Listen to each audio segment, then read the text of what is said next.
Nai-stress ka ba? Baka makatulong kami sa inyo. Una, alamin ang pinagmumulan ng stress. Matuto kang pahalagahan ang sarili. Makatutulong ang pagkakaroon ng sapat na tulog, healthy foods, at iba pang pangangailangan. Maging positibo ang pananaw at huwag pilitin o abusuhin ang sarili. Matutong magsabi ng no kapag hindi mo na kaya ang iniaatang na trabaho. Magsabi ka kapag kailangan mo ng tulong o suporta at ipahinga rin ang sarili. Take a break and relax din paminsan-minsan. Magkaroon ng healthy lifestyle at higit sa lahat, prayers. Paalala lang po mula sa Radyo Agila, dahil mahal namin kayo. Para ligtas ang pagbibiyahe sa daan, tiyaking nasa kondisyon ang inyong sasakyan. Dapat may sapat itong tubig, gasolina at langis. Maayos ang brake at tama ang hangin sa mga gulong. Tiyaking kumpleto ang toolbox. Isang paalaala para sa maayos na paglalakbay mula sa Radyo Agila.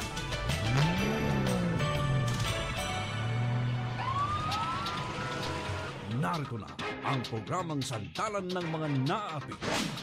Sumbungan ng mga naabuso. Tumutugon, umaaksyon sa lahat ng panahon. Alagad ng batas. Alagad ng batas. Katarungan at serbisyong makatotohanan. Programang kakampi ninyo kontra krimen. Alagad ng batas. Alagad ng batas.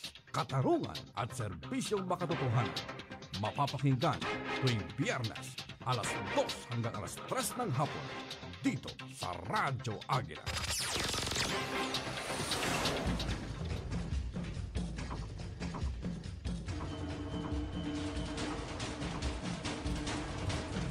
Isang magandang hapon, Luzon, Visayas, Mindanao, worldwide. Ito po ang programang Alagad ng Batas, katarungan at serbisyong makatotohanan. Magsama-sama ho tayo hanggang alas 3 po ng hapon. Ngayon po ay, ang petsa natin ay... Anong petsa natin ngayon? Ngayon po ay June 27, 2025. Ayun. Yes po ngayon, Glenn. Yes. Pati petsa nalilimutan ko na. Okay, kumusta kayo? Sana po okay lang po kayo. Sa mga tagapanood po natin via Facebook Live, via YouTube channel. Ito po ang programang Alagad ng Batas, katarungan at serbisyong makatotohanan. At siyempre sa mga tagapakinig po natin via Transistor Radio sa DCEC Radio Agila 1062. Ito po si Kuyang Glenn Gatos, of course. At ako naman po si Patrol Woman Femory Octaviano mula sa Pika G. Dito mic natin, mic 3 ba? Mic 3, okay. Ulitin mo raw, ma'am. Ayan, ako po si Patrol Woman Femory Octaviano mula sa Police Community Affairs and Development Group or PNP Pika G. Ayun. Kumusta na? Mukhang matagal-tagal ka nawala, ma'am, ha? Medyo busy ba? Medyo busy. Oo, sir. Medyo busy din, sir, sa pag-news anchor din, sir, sa ating ibang programa. Naku, talagang. Oo. At, umbaga, halos kayo na rin yung laman ng mga balita pagdating po sa PNP, ma'am, pe. Ano? Oo nga po, sir. Okay. At this afternoon ay pakilala mo ating guest for the day, ma'am, pe. Ayan, para po sa ating masugid na tagapakinig at taga-subaybay ng ating programang Radyo Agila dito po sa Net 25.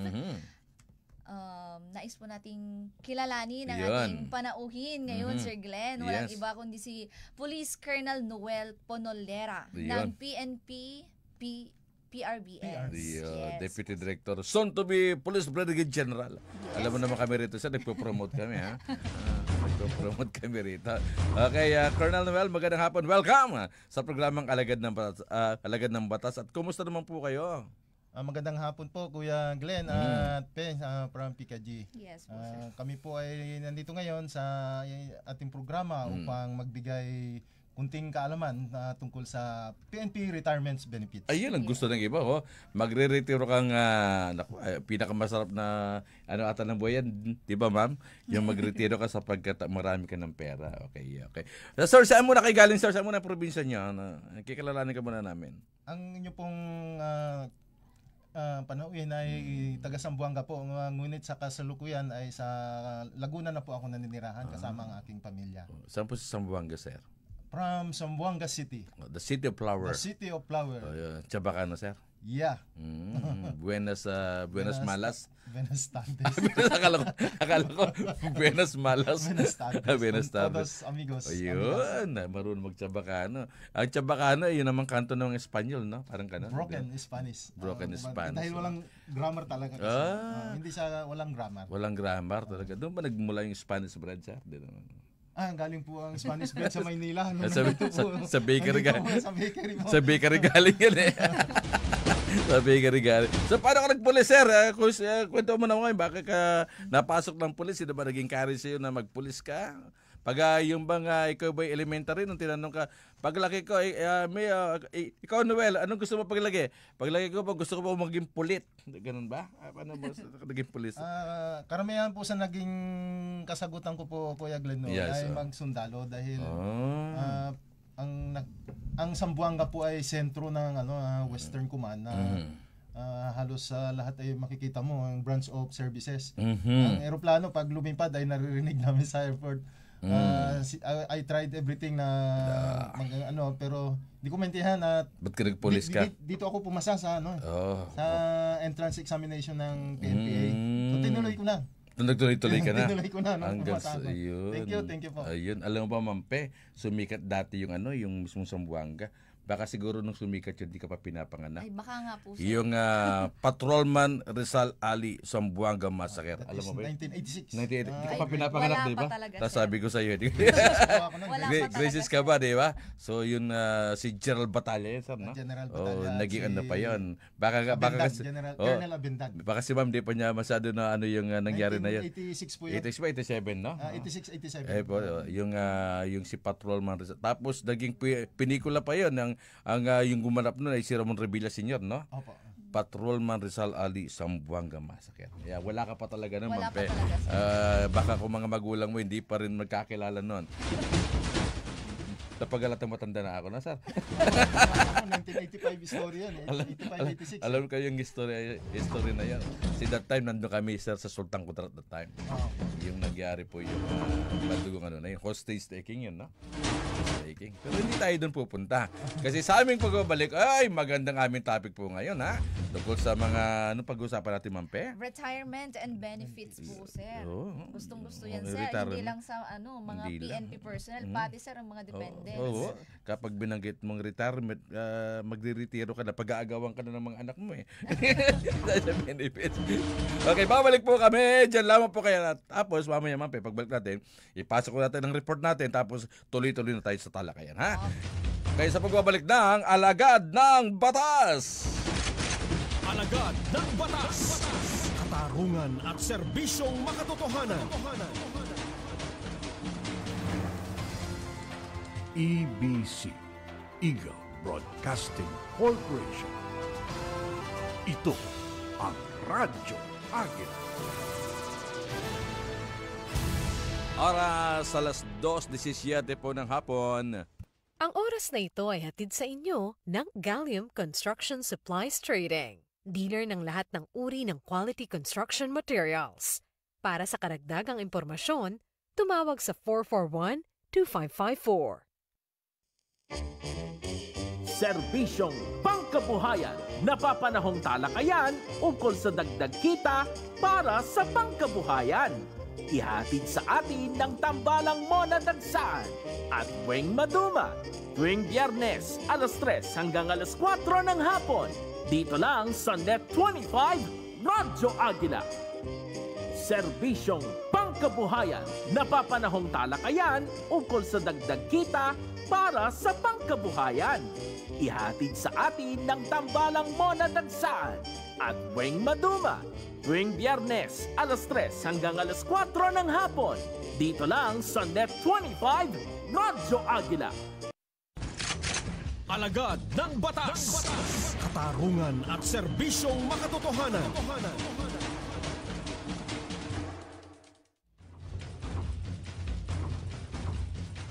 Okay, tayo po ay nagbabalik sa programang Alagad ng Batas. At tatagyan tayo ng report, Mampe.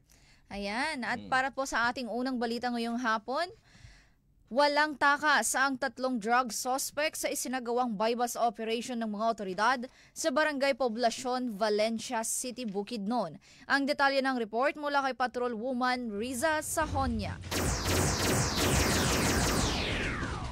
Radyo Angela, pumapagaspas na report!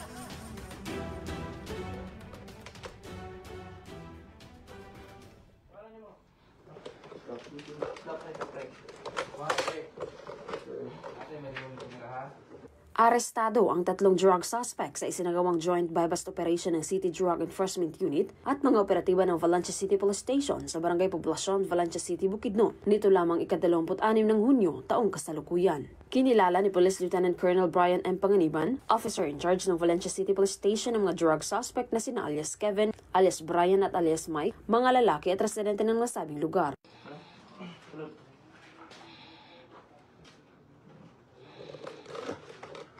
Sa ikinasang joint buy-bust operation bandang 1:00 ng madaling araw ay nagresulta sa pagkakakumpiska ng 5 pakete ng hinihinalang shabu, 2 cellphone at isang 500 peso bill na ginamit bilang buy-bust money. Ang mga suspect ay nahaharap sa kasong paglabag sa RA 9165 o Comprehensive Dangerous Drugs Act of 2002. Ako po si Patrolwoman Riza Cortez Sahonia.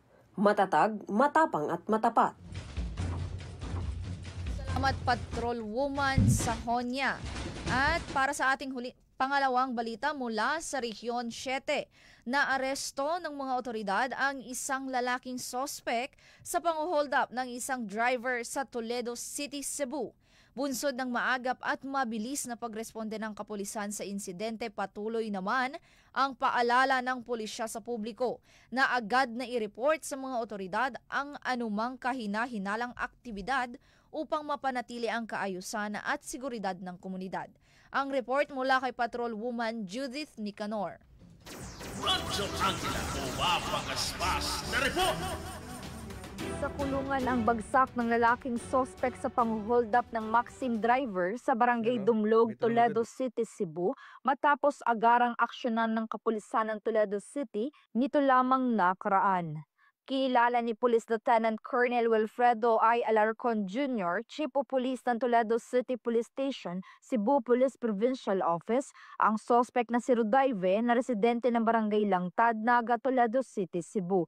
At ang biktimang si Jamerito, 49 anyos, na residente ng Sitio Kimba, Barangay Canhusong, Talisay City. Batay sa ulat ng mga otoridad, sumakay umano ang nasabing suspect sa biktimang Maxim driver sa South Bus Terminal patungong Talisay Tricycle Terminal, ngunit nang makarating na sila sa lugar ay nakiusap ang suspect na pumunta pa sila sa Campo 1, Talisay, Cebu at doon na ito nagdeklara ng hold up. Samantala, na-recover mula sa suspect ang isang caliber ng .38 revolver, 3 bala at 6 na pakete ng hinihinalang shabu. This is form part of our intense preparation. Actually, we have been conducting a series of simulation exercises, and part of this is mga scenarios nga pareha na hitabo ganina. So it so happen nga nang ready gid mitanan in any possible scenarios. So here comes nga ang usa ka tawo nga gikan sa Cebu City niagi og Talisay nya niangkal di sakay og motor nang sakay og Maxim. Karon pag abot niya og actually boundary pa sa Talisay o Toledo ang iyahang area nga mo declare siya hold up. Nya kay ongoing man ang ilahang operation, ongoing man ang iyahang pagkandak og hold up. So nagsige sila pangita og area hangtod nga niabot sila diri sa Toledo City proper og mihangyo na ang maong biktima nga sir dili lang ko ayo lang ko kay gitiuna naman siya og armas sa likod.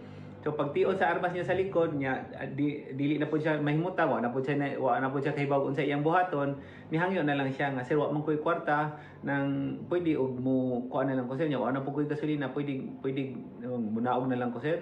Kay iya halagi unta para iluwas niya iyang kinabuhi. Nya nihangyo na ningon man pud to ang kuan, ningon man pud to ang suspect nga sige i-drop lang ko diha sa area. So gi-drop sila diri sa sanging area dapit. Dayon timing pod nga nara pud tay pulis nga nasa dool ang biktima immediately ni tuyog dayon og pangitag pulis. So pagtuyog niya pagpangita niya pulis na atay nag-beat patrol da sa sangi crossing na sa sangi.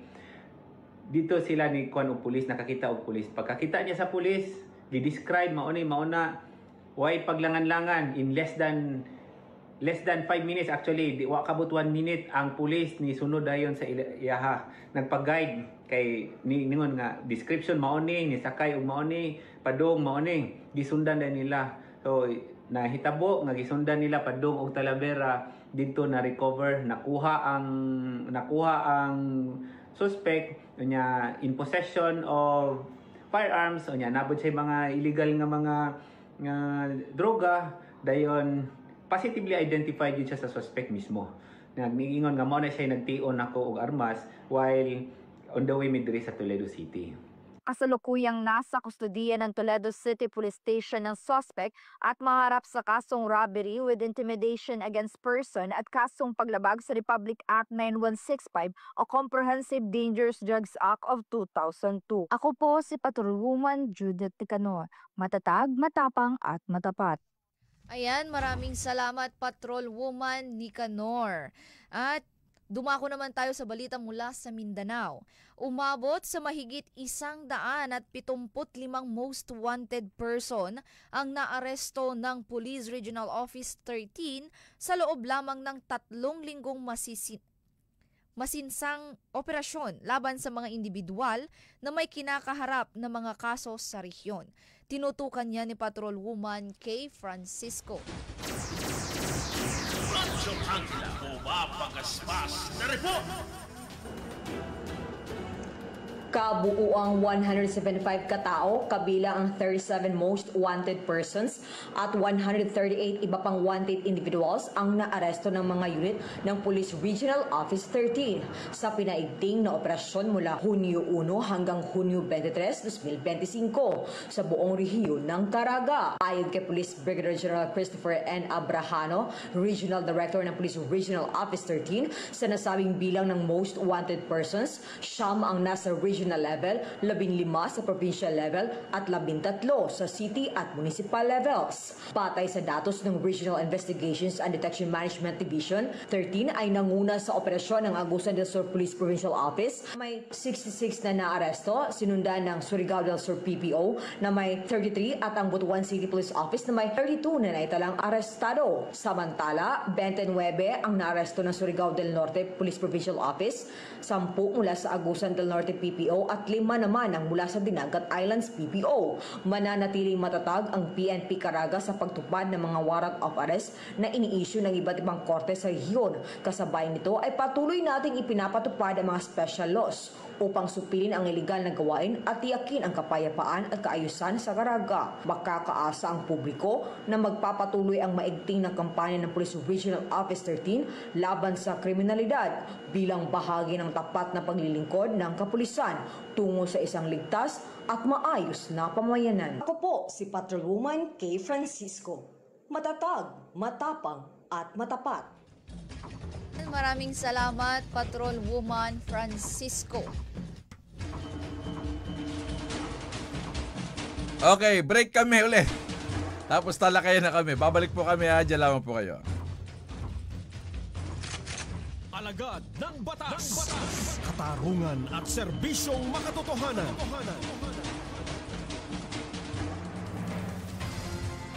EBC, Eagle Broadcasting Corporation. Ito ang Radyo Agila.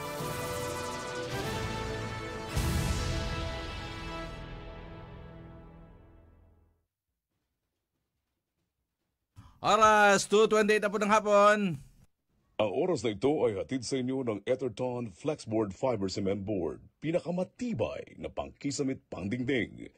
Etherton Flexboard Fiber Cement Board. Telepono bilang 8532-7021 hanggang 27.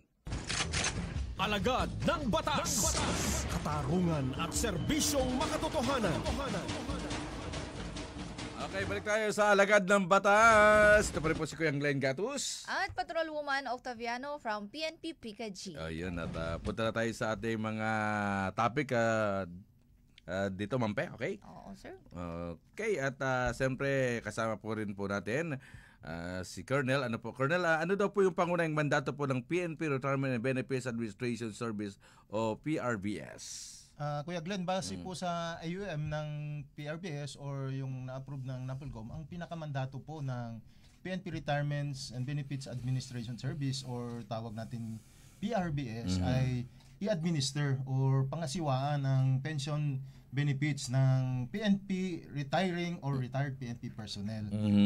Sa ganung tungkulin po namin, amin pong trabaho ang iproseso at tiyakin o siguraduhin na tama yung makompute na pension benefit ng ating retiring personnel or sa kanilang transferee or sa mga aloti. Yun pala, ma'am. Sir, bakit po mahalaga ang papel ng PRBS para po sa ating PNP personnel po? Una sa lahat, kunting paliwanag. Yung Okay. PRBS po ay ito po yung dating BPAD ng sir. DPRM or yung Benefits and Pension Administration Division ng DPRM na siyang naging PRBS noong 2010.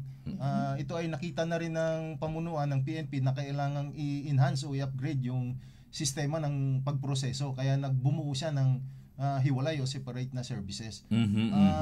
Sa katanungan, napakahalaga po ng PRBS sa kanyang tungkol dahil ito ang nag-administer o nangangasiwa. Ang mga personnel po rito ay nag-aral ng SRMO at ng financial system paano po makompute at maiproseso ng tama ang kanilang benepisyo.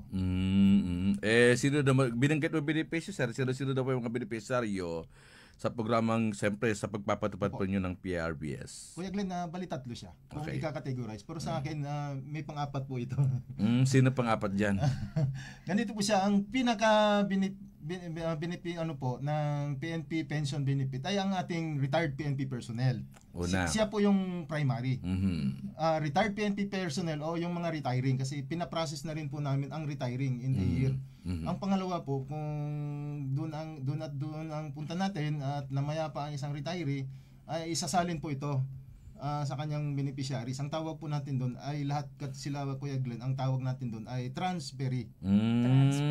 Transferee. Ang pag nangyari naman po na namaya pa ang isang PNP personnel habang in active service siya or died in the actual while in the active service, ang pension processing po sa mga died in the service ay pinaprocess po sa NAPOLCOM. Ang tawag po sa kanila sa NAPOLCOM ay survivor. Survivors, parang insurance, no? Survivor din ang tawag. Pero generally sa PNP, transferee sila. Okay. Ang sinasabi ko yung pang-apat, ito po ang nangyayari kung ang isang PNP personnel nag-retired ay nag-commit po siya, nakipagsang-ayunan siya sa isang affidavit na siya ay magbigay suporta sa kanino man na base sa legal. Ibig sabihin po yung mga illegitimate children niya, ang tawag po natin doon ay aloti. Or kung nangyari yung isang babae o isang na-prove na isang beneficiaries din ng PNP personnel at nagkaroon ng court order na siya ay bigyan yung bausilo, ang tawag sa kanila ay aloti.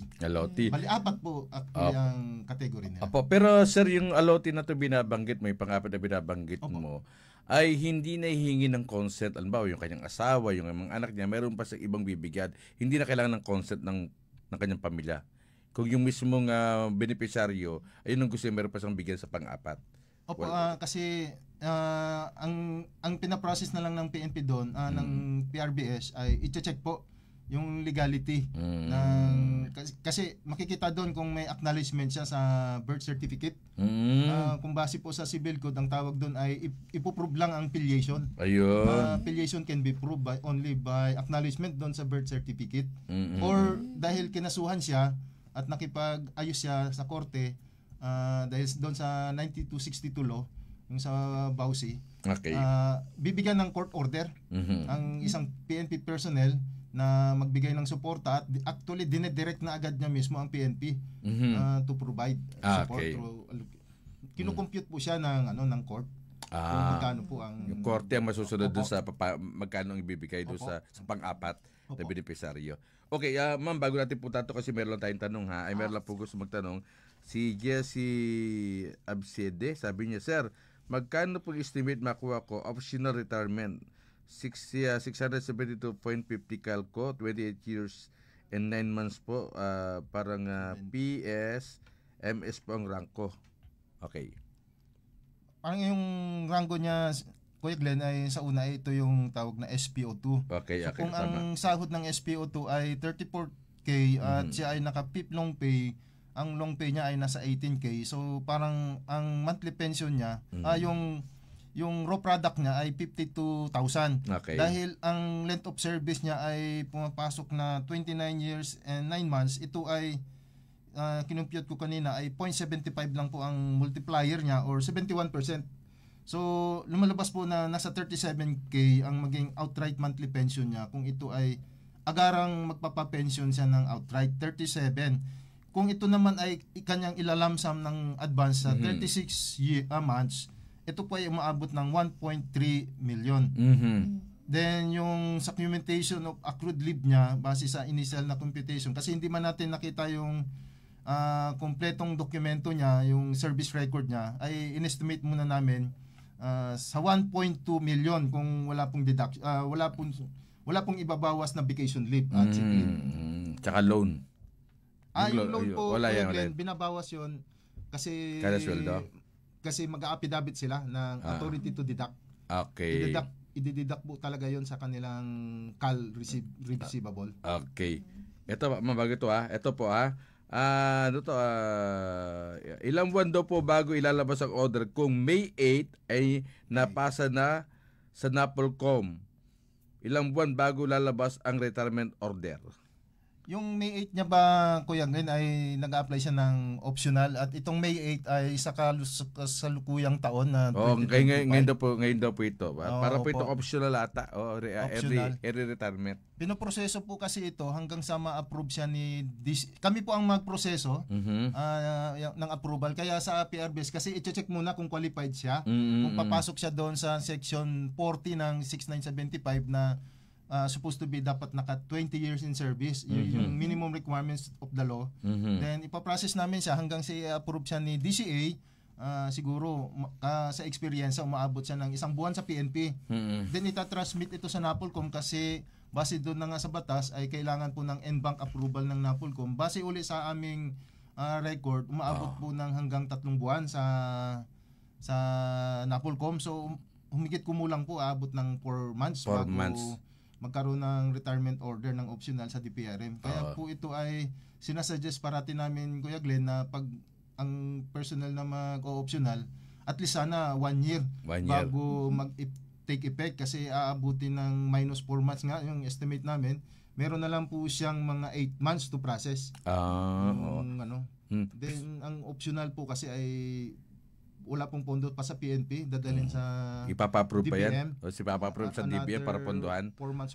Kaya tama. Para po pag-retire niya in a year, saka pa lang po ma-approve sa DBM. So pinaka-the best po sana talaga 1 year. 1 year, ano? Pero for example, sir, kasi kaya siya mag-early retirement optional because health problem. Alam mo naman, minsan yung mga person kakasakit, kumbaga hindi wala na sila kapasidad masyado sa kanilang duty. So imbis na magpapatuloy sila, so mag-early retirement na lang sila kasi siyempre di natin minsan alam na dinadapuan po ng karamdaman. Wala naman pong pagbabawal kasi ito ay constitutional mandate na kung gusto nang magpahinga ng isang tao. Ang ano lang po ng MC ay hanggang 3 months po sana. Kasi sabi nga doon sa isang circular sa DPRM, pinaprocess pa rin namin kahit 3 months before retirement na lang. Okay. Kasi kaya lang dapat maintindihan po, Kuya Glenn, ng nagbabalak mag-optional, naabot yun ng hanggang 10 to 12 months bago ma-approve sa DBM ang kanilang retirement claim. Madidelay po. Madidelay po kung kulang na sa panahon ang agaran nilang kagustuhang mag-retire ng optional. Ito raw, 25 years na raw siya ngayong September. 25 years. In service. Pwede na ba yun? Kung 25 years 20 years lang po ang requirements ng... Siguraduhin lang niya po na walang mga suspension doon. Yun. Dismissal. Kasi kinukompute po yun. Nakikita po yun ng counting. May Kaya records pinaprocess. Okay. Sinecertain lang namin sa PRBS na pag binawas po yung mga deductibles doon na leave of absence at mga dismissal suspension, qualified pa rin sila. Okay. Mampe? Sir, paano naman po pinaproseso ng PRBS ang retirement benefits po ng isang PNP personnel?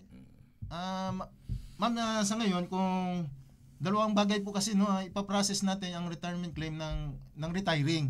Iba po ang proseso doon sa transferee at saka sa allotee. So kung sa kung sa PNP personnel po, effective itong January ng kasalukuyang taon, meron na po tayong online system, yung PNP Automated Retirement Processing System o PARPS, na ang data po ay ina-upload doon, Kuya Glenn, sa PARPS. Sa system yun, online submission po yun.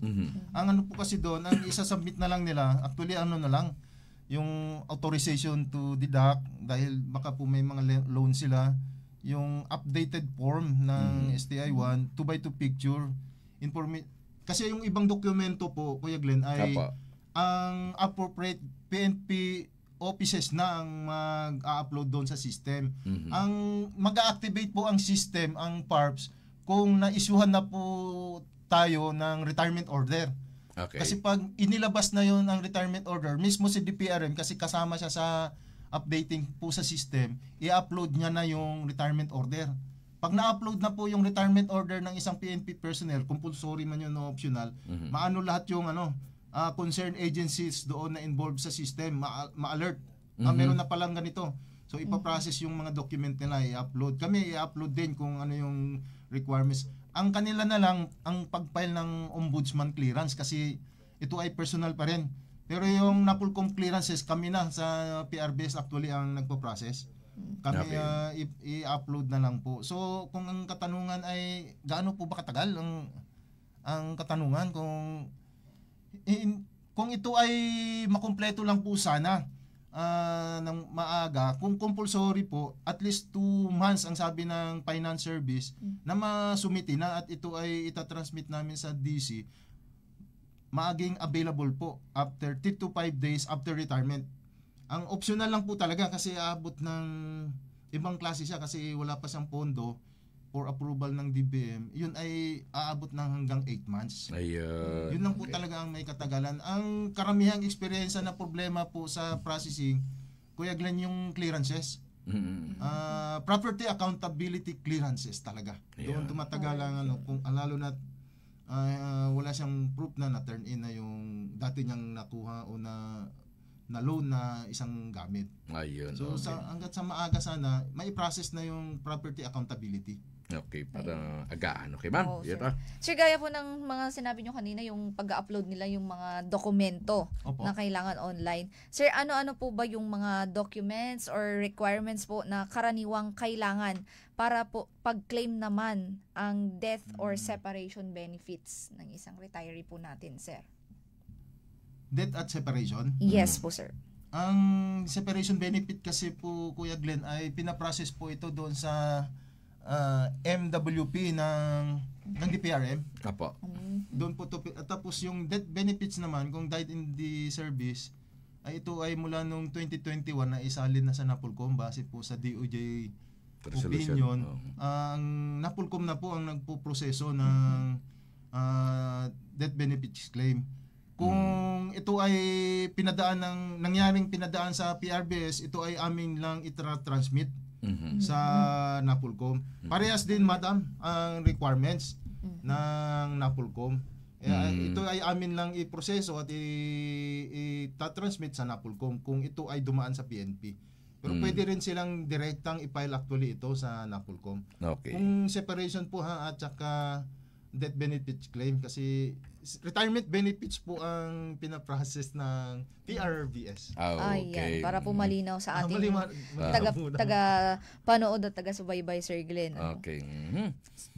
Sir, may mga online or regional assistance po ba ang PRBS para po sa mga retirees po o PNP personnel po natin na nasa malalayong lugar? Ang tawag po natin sa regional offices natin ay PRBUs. Actually, nung una 16 sila dahil sa Negros Island region, nagtalaga na rin tayo doon. So, bali 17 na po ang ating PRBUs. Kasama na po yung RRBU ng NCR. Ang mga karamihang tungkulin o ginaganap ng PRBUs natin ay actually i-assist lang yung mga nandoon sa regional offices na retiring PNP personnel.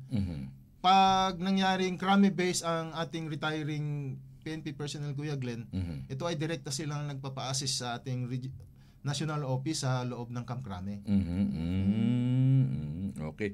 Pero ano raw to, sir, yung dito, sir, sa ano, di ba, kung marami po taga po mga nag-apply dyan. For example, sir, yung isang gusto mag-retiro, sabi ko kanina, ay hindi na siya masadong makalakad-lakad ng papel niya. So, paano ba yan? Hingi ba siya, yung bang mismo maglalakad ng papel niya, ay hingi ba yun ng yung mismong power of attorney? Parang gano'n na, ito po yung aking magiging tagalakad ko sa aking mga dokumentong kukunin ko at inaayos sa aking pagre-retiro. Paano ba? Special power of attorney? Pwede ba paano po yung proseso doon?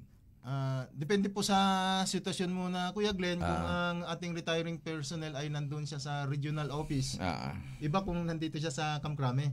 Kung halimbawa po siya ay nasa regional offices, actually, ang mangangasiwa po ng kanilang document sa pag-aayos ay yung R1. Yung Regional Personnel Records Management Division. Ayun. Kasi nasa kanya yung dokumento at ito ay nangyari na kasi na online na tayo.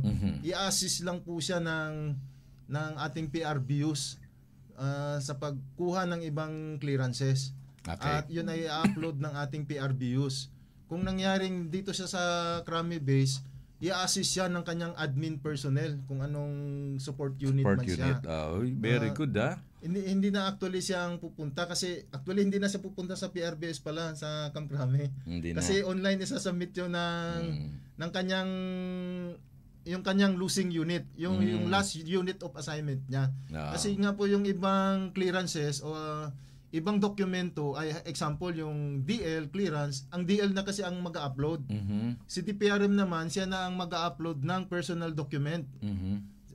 Ang i-upload na lang ng personnel, magpapa-assist siya ay yung kanyang updated form, family information sheet, 2x2 pictures, pensioner information form kasi basically siya kasi ang gagawa noon. Pwede naman magpatulong siya sa pag-aayos ng dokumentong yon. Pero yung ibang documentation, halimbawa promotion order, SALN, clearances, ang mag-upload nun yung appropriate office na lang. Bali maluluwagan po ito kasi may iwas sila sa red tape. Tama. Kaya ko nababanggit yan, noong mga panahon nakabit ako sa Krame. Hindi pa ganoon katindi yung wala pang online Sa gilid ang daming mga di ba, yung mga ako lang mag-ayos ng papel mo, ako lang mag-ayos ng mga dokumento mo, mga ba yun sir, mga pixer.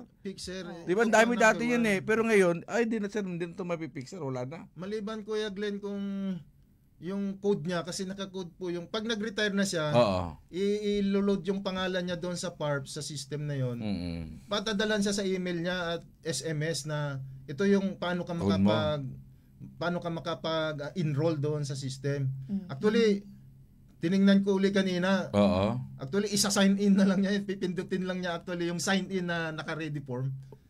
Delikado kapag scammer mga yan. May scam. Yung sa email niya po yung sa email? I-sign in niya yon tapos tuturuan siya na change password. Okay. So, mangyari nun, siya lang actually ang makakaalam na sa kanyang account. Kung yun ay patingnan niya sa iba, okay lang sa anak. Yun nga siya binabagyo. For example, wala sa capacity gano'n. So, sa anak ba niya, sino ba yung pagtitiwalaan niya? Kasi yung password lahat. So, yung mismong anak niya man o sino ang pagtitiwalaan niya, siya yung nakakalam sa lahat ng transaksyon. At siya rin ba yung pwedeng merong otoridad na kukunin yung cash? Kumbaga, binibigyan ba niya na ito ng otoridad? Paano? Ay, Kuya Glenn, sila na bala nun. Sa retiree yun. Sa retiree talaga, oo. Kaya lang nga, yung pag-claim. Kasi ako na daw po mag-claim, ako na mag-withdraw. So, nasa kanila ng pag-uusap yun. Opo. Ayun. Hindi, Kuya Glenn, pag na-approve na po ni Chief PNP, kasi nasa office na po ni Chief PNP, yung ATM po namin ngayon bilang active, yung active payroll account natin, pag na-approve na ni Chief, kasi okay na sa land bank yun, pag ito ay na-approve ni Chief at ma-implement na, yung payroll account namin ng bilang active, yun na rin kasi ang magiging pension account. So para isahan na din sir. Para isahan na lang ang hindi na magbabago ng pension. Ngayon, nasa pag-iingat na po yun, Kuya Glenn. Ng isang retiring personnel kung saan mapunta yung kanyang ATM account. Ayun. kailangan dapat paingat. Yes, ma'am. Sir, may tanong po dito yung yung kaklase ko po nung college. Sabi niya po, sir, paano po ma'am yung tatay ko? Kaka-retire lang po siya, pero na-paralyze. Retired po siya, Krami Base, pero nandito po kami ngayon sa probinsya. Ang probinsya po nila, sir, is sa Region 3. Paano daw po Central yun, sir? Luzon. Yes, Ang po, tatay nyo po kaya ay isang pensioner na. Ibig sabihin nagpe-pensyon. Hindi, kare-retire pa rin daw po. Kaka-retire lang po, sir. So, hindi natin alam sa ngayon kung nakapag-process na. Gusto ko na lang malaman, kung may feedback ko sa programa, ano na ang estado, kasi ang sabi, kare-retire. Yes, so, hindi natin alam kung nakapag-process na or hindi. Ng kanyang pensyon. Okay. I hope na kung ano ba siya, Krami Base? Yes, I hope po, na assist siya ng kanyang admin personnel sa Krame. Kasi nga ito ay online ang pag-submit. Ayun. Wala namang problema kung ano ang estado natin kasi kung tayo ay isang retiree na, i-account lang tayo quarterly ng PRBS. Yun din ang kagandahan, sir, no? More on online na din. Opo. Para less hassle na din po, siya sir. maglalakad. Yes po, sir. Assist siya dapat ng kanyang, pinaka-the best po na Kuya Glenn na maiwasan ay sa kanilang admin personnel sila magpa-assist. Pumunta, okay. Kung kani-kanino. Kung kani-kanino. Ayun. Ito sabi niya, sir, kung mag-take effect na ang retirement ilang buwan bago ang release ang retirement claims. Optional retirement, sabi natin niya, May 1 ang effectivity ng retirement, then ilang buwan bago ma-release after ng effectivity. Ay, Kuya Glenn, hindi po yung kabayaran doon pag nagkaroon na ng retirement order. Supposed to be dapat na i-submit ang document sa system kasi ito ay aming i-download, i-print, i-submit sa DC. Kung baguhin ko ang katanungan niya. So dapat na kumpleto ang document na na-upload doon sa system. At least kung compulsory yun ay 2 months before. Yun ang tugon ng finance service natin na may ihabol ito, ma-approve to. Kasi pero wala po kasing crediting before the retirement date, Kuya Glenn. Hindi ko masabi nila may fiscal directive ata doon or DBM directive na no crediting the day of the retirement. Ang sabi nila 3 to 5 days after. Para wala daw pong double compensation. Kaya kung ito ay nasubmit niya 2 months before, na kumpleto na ito at compulsory yun, ready available yun after retirement. Babalik ako doon. Ang problema lang talaga kung optional. Yun, optional. Kasi dadalhin pa sa DBM ang approval. Tapos ang DBM titignan kung ito ibibigyan ng priority fund. Diba? Obligado. Obligado, di ba? Obligado naman. Obligado naman. Obligado naman na bigyan ng ng pondo ng DBM. Kaya talaga talaga sa DBM. Magtatagalan Kuya Glenn kasi by batch. Hintayan po kasi hindi ko alam kung ilan ang requirements na by batch. Siguro 20 or ibig ko sabihin kung nahabol mo yung mapupuno na yung batch na yon, susunod ka na. Swerte mo. Oo. Pero kung ikaw ang mag-uumpisa doon sa maghihintay ka sa batch na yon, bawa isang batch ka mo 20, kung ikaw edi kasi maghintay ka ba ng 19 para mapuno. Ikaw po yung nauna. Pero yun ay napupuno naman in a month. Mabilis naman kasi marami naman nagre-retiro, no? Nagre-retiro. Tama. Okay. So, marami pa tayo dapat pag-usapan, sir. Anyway, ano po panawagan nyo at mamaya sinong gusto yung babatiin? Go ahead po, sir. Sa ating pong mga PRBS personnel, ituloy lang po natin ang ating tungkulin bilang taga-pangasiwa, yung pag-administer ng ating pong retirement benefits sa ating PNP personnel. Sa Kuya Glenn, sa PNP personnel naman, sa magre-retire, ang nakikita po namin, sirs, na problema ng retirees ay yung clearances. Yung clearances talaga, yung sa property accountability. Doon po sila nagtatagal. Kasi sa ibang dokumento naman, ready available na siya. Ang pagbibigay po ng pension, Kuya Glenn, ay walang problema kasi by proof and by fact, PNP personnel ka, chine-check lang ng PRBS kung na-meet ba natin yung minimum requirements na 20 years. Sa ating pong liderato sa PNP, rest assured na sir ay ang PRBS ay ituloy. Hindi namin to anong oras man ng ay amin tong ipo-process at siguraduhin po namin na maibigay ang tamang dokumento, may tamang benepisyo, tamang komputasyon para sa ating mga naman Kuya Glenn, sa mga beneficiaries, sana mag-attend din sila kasi invited sila sa pre-retirement seminar. Ayun, pumunta po kayo para malaman. Virtual po yun, Kuya Glenn. Virtual no pala. need to visit Krame, virtual. Ang amin pong retiree ay inaanyayahan namin na sumali sa online seminar. Ito po ay 1 year before. Okay. Pag may order na sila, sinasama na lang yung para matutunan din nila ang problema.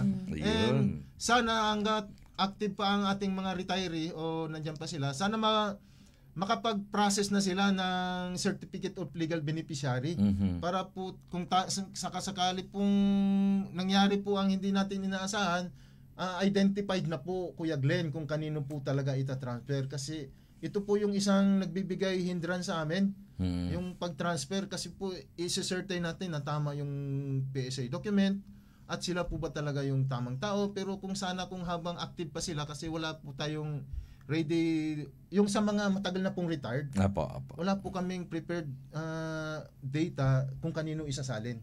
Sa ngayon po, yung unti-unti pong nag-a-apply na sila. Very good. Pero ito pong retiring sa ngayon, nire-require na po namin sila na ma-prepare yung Certificate of Legal Beneficiary sa kanila pong mga beneficiary. Ayun. Nang sa ganun po ay wala pong ibang makakapag-apply kundi sila yung lang. legal lang po talaga. Walang ibang magtatangka. Okay. Sir, sinong gusto yung batiin bago tayo tuloy magtapos? Bitin yung oras natin. No? May part 2 kaya tayo dito. Alam ko marami magtatanong dito. Actually, may mga tanong pa eh. Pwede ba tayo part 2? Sasagutin naman natin. Pagdating sa benefits, ang dami eh. Hindi naman yan science. Oo nga, science eh. Hindi naman yan science at na mahirap at hindi naman mathematics. Kasi ang kasagutan dyan ay araw-araw na po namin inaharap. Kahit po nakapikit kayo rito, alam namin yung sagutin. Kahit naka-close eyes po ay masasagot po natin. Walang problema. So may part 2 tayo mampi ha. Alam mo, sa totoo lang marami eh. Kaya sa susunod, ipa-plug na natin to ulit. Para yung mga magre-retiro ng pulis, sa magre-retiro ng pulis, optional. Explanation. Tututok na agad sila. Sa susunod, iano namin to. Susunod, panawagan natin muna. Isang linggo. Para pagka-upo rito ni Sir, puro lang sasagot sa mga tanong. Diba? Sir, gusto yung batiin, Sir. Go ahead.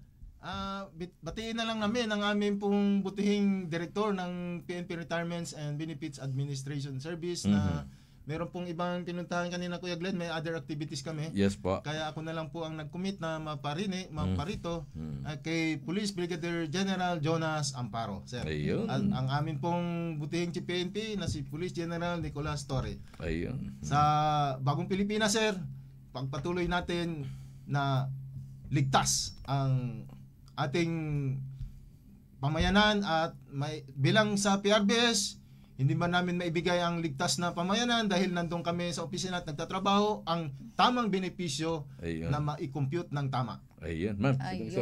At syempre, sir, gusto ko din idagdag, sir, doon po sa mantra po ng PNP ngayon, sir, no?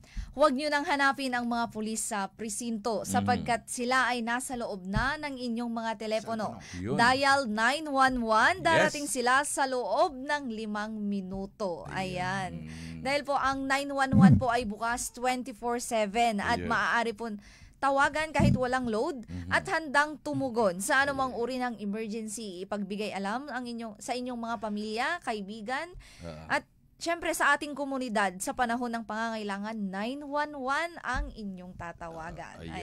Susubukan ko si Ma'am Pe, tawagan na lang sa 911 na. Ayun Pe, pumunta ka sa akin dito in 5 minutes. Hindi si Ma'am Pe. Ganun kabilis yan. Diba? Binabanggit mo rin sa tawag. Hindi po, gusto ko po pumunta sa akin si ganito.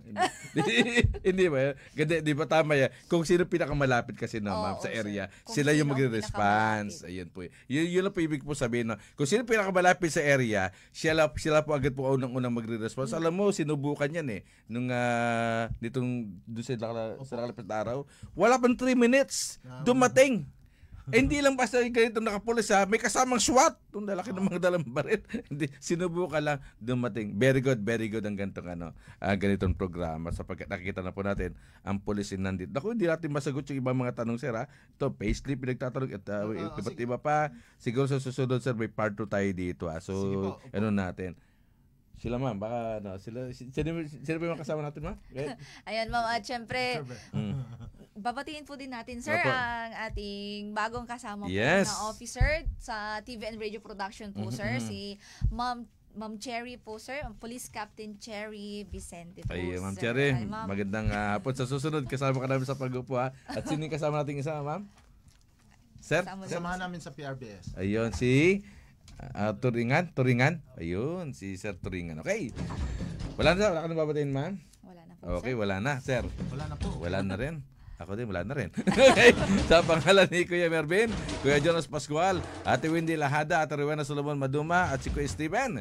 Ito po si Kuya Glenn Gato sa programang Alagad ng Batas. Muli tayo magkakarinigan sa Friday, alas 2 hanggang alas 3 po ng hapon. Magandang hapon lagi tayo mag at of course, susunod na, serbisyong pangkabuhayan. Happy weekend. Bye-bye po. Bye-bye.